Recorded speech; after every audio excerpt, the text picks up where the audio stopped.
अस्सलाम वालेकुम। पानी कोई नहीं, पानी का इंतजाम कर लियो। गरीब हैं, निके निके बच्चे हैं और पर बजदे हैं, कोई नहीं पानी पावन देंदा भरन देंदा। इया तो मेहरबानी करो, गरीबां ते मेहरबानी करो। अस्सलाम वालेकुम।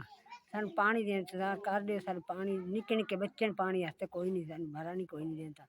सानू पानी दी बड़ा कोशिश कर दियो। अस्सलाम वालेकुम। मैं मजदूर बंदा, मैं 3 बच्चे वाली और मजदूरी तो निकलने लगा। मैं ये पोजीशन है पे पानी का इंतजाम कर दिया जाएगा।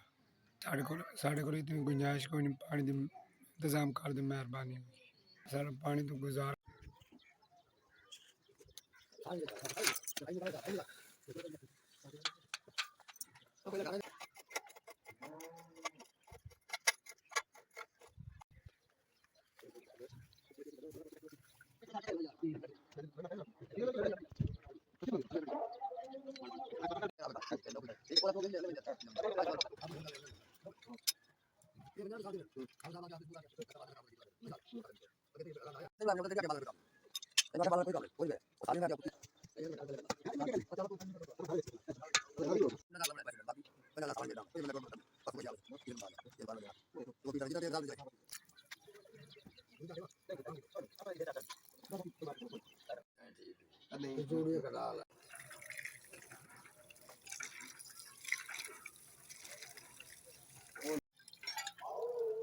वास्ते पानी कोई ना मुसाज आ पानी तो ओ उतनी जोड़ तो 12 कनाल 1.5 सवानी था को ये बूढ़ी है, मैं बूढ़ा बंदा ते यार लगा हुआ शुरुआत है।